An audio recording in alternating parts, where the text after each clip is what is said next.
दोस्तों नमस्कार, मैं मनोज कुमार शर्मा एक बार फिर आपके बीच में। दोस्तों यूं तो बिकाऊ पत्रकारों की कोई इज्जत नहीं होती, क्योंकि वो उनकी केवल सेवाएं जो हैं देश को बेचने में और देश के संविधान के साथ प्रतिघात करने की होती है, और प्रतिघात की यही चीज़ उन्हें जनता की नज़रों में गिरा देती है। आज मैं 3 पत्रकारों की बात करना चाहूँगा। एक पत्रकार वो जिसने एक विपक्षी पार्टी को बदनाम करने की कोशिश की अपनी खबरों में। समाजवादी पार्टी का एक वीडियो जिसमें प्रदर्शन कर रहे थे समाजवादी पार्टी के लोग, और जिनके वीडियो में पीछे से पाकिस्तान जिंदाबाद के नारे लगा करके मतलब उसको इस तरह से प्रचारित किया गया सपा के प्रदर्शन को कि जैसे पाकिस्तान के समर्थन में हो रहा हो।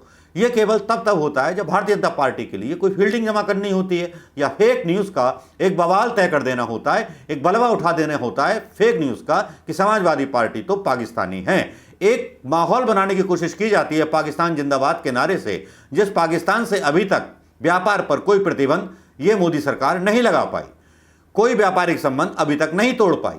ये दोहरा रवैया क्यों है दोहरा रवैया योगी सरकार का, और क्यों दोहरा रवैया है मोदी सरकार का? तब पाकिस्तान जिंदाबाद के नारे कभी जामिया मिलिया में लौट करके आते हैं, तब कभी समाजवादी पार्टी के प्रदर्शन में लौट करके आते हैं। यहाँ हैश ट्रेंड चलने लगता है रूबी का माफ़ी मांग, और दूसरा हैश ट्रेंड चलने लगता है रूबी का माफ़ी नहीं मांगेगी।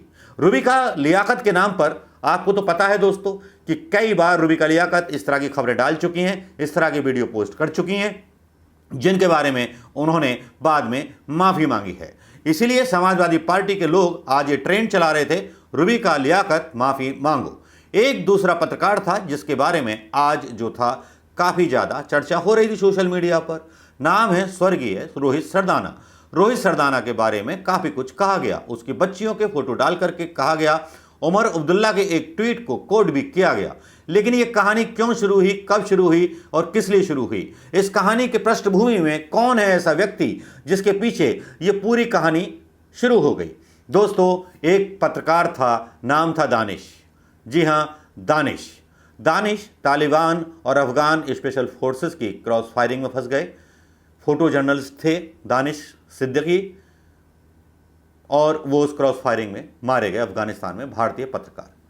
यूं तो शोक सभा होनी चाहिए थी, लेकिन सोशल मीडिया पर जैसे कुछ लोगों ने धार्मिक उन्माद में ऐसी बदबूदार भांग खाली है या अफीम खाली है जिसमें से उनकी आंखें कुछ और नहीं देखना चाहती, वो केवल हिंदू मुस्लिम तलाश करती हैं। इसको लेकर के काफ़ी सारे ट्वीट आए, रोहित सरदाना को लेकर के क्वेट किया गया।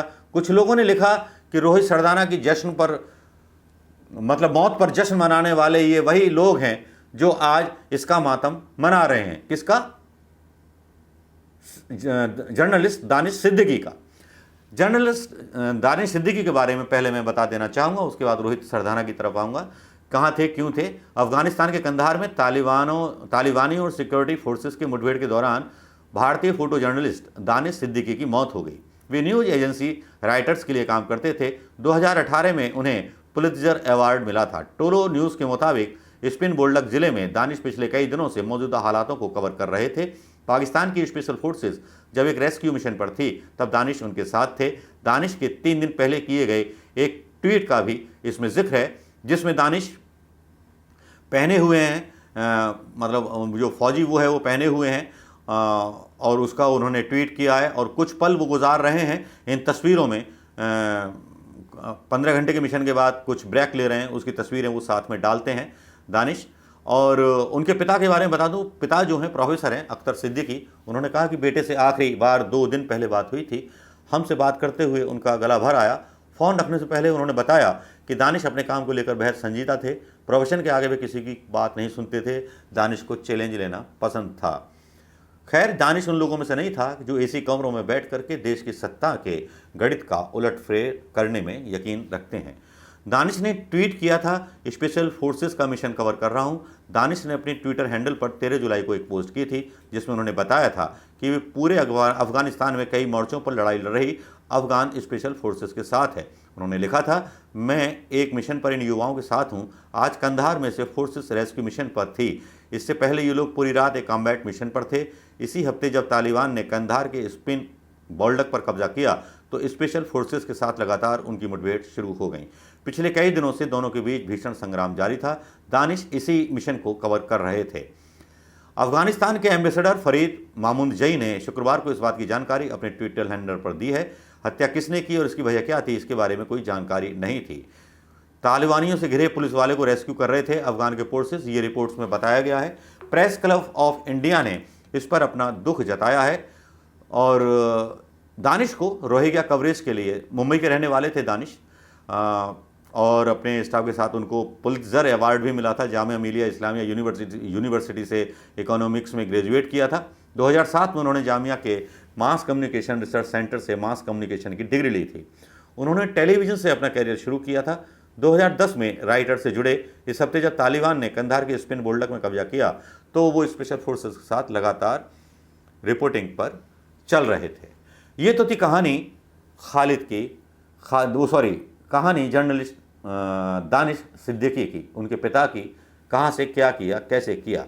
हालांकि एक तरफ जबकि भारतीय जनता पार्टी के समर्थकों के द्वारा जामिया मिलिया के बारे में गाहे बेगाहे उल्टी सीधी टिप्पणियां की जाती रहती हैं, लेकिन सबसे दुखद पहलू इस बात का रहा कि इसमें रोहित सरदाना का बीच में अचानक से चले आना वो वाकई में इतना ज़्यादा दुखद था। लग रहा था कि रोहित सरदाना को उसी तरह से शहीद बनाया जा रहा है। एक ऐसे पत्रकार के साथ उसकी तुलना की जा रही है जो ज़मीन पर जाकर के रिपोर्टिंग कर रहा था तालिबान के विरुद्ध। लेकिन यहाँ एक बात और एक सवाल सरकार पर भी उठता है। कुछ दिन पहले, शायद मीडिया ने नहीं चलाया, लेकिन कुछ दिन पहले हमारे नेशनल सिक्योरिटी सलाहकार, जानते हैं डोवाल साहब, तालिबान के साथ गुपचुप मिलने गए थे, जिसके बारे में मीडिया ने अभी तक कुछ क्लियर नहीं किया है। तो जो रोहित सरदाना और दानिश के बीच भेद कर रहे हैं इन पत्रकारों के बीच, और उनकी मौत पर एक तरह से एक बहस चलाने की कोशिश कर रहे हैं, जो कि एकदम घृणा से भरा हुआ कार्य है जो सोशल मीडिया पर ये लोग कर रहे हैं। ये इतनी घृणा का कार्य है कि जैसे कि लाशों पर राजनीति करने वाले लोग होते हैं। अगर इस तरह की मौतों पर सवाल और इस तरह की मौतों पर हैश ट्रेंड चलते हैं तो ये वाकई हिंदुस्तान के लिए और हिंदुस्तान की राजनीति के लिए बहुत शर्मनाक है। क्योंकि एक पत्रकार वो है जो फील्ड में मारा गया, एक पत्रकार वो था जो कोरोना से मरा या हार्ट अटैक से मरा, जिसकी मौत के बारे में भी कोई जिक्र नहीं है। हालांकि रोहित सरदाना पर भी काफ़ी सारे आरोप लगते रहते थे, क्योंकि उनके बारे में शर्जील हुस्मानी का एक ट्वीट है जिसमें वो लिखते हैं, sociopath, pathological liar and genocide enabler that he was shall not be remembered as journalist. Journalist के तौर पे याद नहीं रखा जाएगा। लेकिन अभिजीत मजूमदार ने इसको कोट किया है और लिखा है कि इन Danish सिद्दीकी's tragic death at the hands of Taliban, a tweet come to mind. This is how they celebrated Rohit सरदाना's death. कि रोहित सरदाना की डेथ को इन्होंने किस तरह से जश्न मनाया था। अब इसमें ये चीज़ें जब इस तरह की चलने लगती हैं, और इसको लेकर के राहुल गांधी भी ट्वीट करते हैं। राहुल गांधी अपनी श्रद्धांजलि देते हैं, कहते हैं, my condolences to the family and friends of Danish Siddiqui. I appeal to government of India to facilitate bringing his mortal remains back home at the earliest. Siddiqui killed in Afghanistan clashes. ये खबर वो ट्वीट करते हैं। राहुल गांधी जब करते हैं तब ये चर्चा का विषय बन जाती है और हैश ट्रेंड चलने लगते हैं। जैसा कि आप जानते हैं कि हैश ट्रेंड चलाने में मतलब कोई वो नहीं है। एक रिफत जवेद नाम के सोशल हैंडलर हैं ट्विटर पर, वो लिखते हैं, I am not surprise that Hindutva morons are celebrating the death of Danish Siddiqui. Do remember that you are not immortal. At least Danish died attaining global fame and respect and made his family, community and country proud. यानी कि उन्होंने देश को भी गौरवान्वित महसूस कराया और उनका बलिदान व्यर्थ नहीं जाएगा।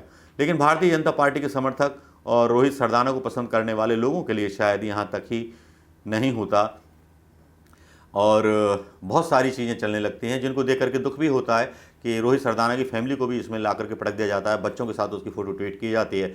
तो मुझे लगता है कि उन लोगों का मॉरल काफ़ी डाउन हो गया है, या मॉरल जो है उनकी अंतरात्मा बिक चुकी है या मर चुकी है। मैं ये कह नहीं सकता कि दानिश की मौत एक दूसरे देश की धरती पर हुई, उस देश की धरती पर हुई जिस देश की सरकार से अलग हमारे देश के जो मतलब कुछ सलाहकार हैं वो तालिबान से मुलाकात करते हैं। क्यों करते हैं, किस लिए करते हैं, इसके बारे में कोई जिक्र नहीं होता है। लेकिन दानिश की मौत को एक सवाल बनाया जाता है अपनी सियासत की रोटियां सेकने के लिए। रोहित की मौत और दानिश की मौत में भी मज़हब ढूंढा जाता है, जबकि दोनों ही भारतीय थे। तो मेरी अपील है दोस्तों, पत्रकार कोई भी हो, चाहे वो एसी में बैठा था या कहीं भी बैठा था, इस तरह की चीज़ें नहीं होनी चाहिए। मरने के बाद तो इंसान का जो होता है शव हो जाता है, उसके प्रति ऐसी चीज़ें नहीं बोली जानी चाहिए। और जहाँ तक ऐसे पत्रकारों का सवाल है जो अपना एजेंडा चलाते हैं, तो उनको भी खबरदार हो जाना चाहिए कि वो किस ओर जाना चाहेंगे, अच्छी यादों छोड़ कर के जाना चाहेंगे, अच्छी यादें, या बदनामी के वो दाग जो आने वाले टाइम में उनकी संतानों को आईने में दिखाए जाएंगे। दोस्तों नमस्कार, इन्हीं शब्दों के साथ अंत करूंगा अपने इस वीडियो ब्लॉग का। जय हिंद दोस्तों।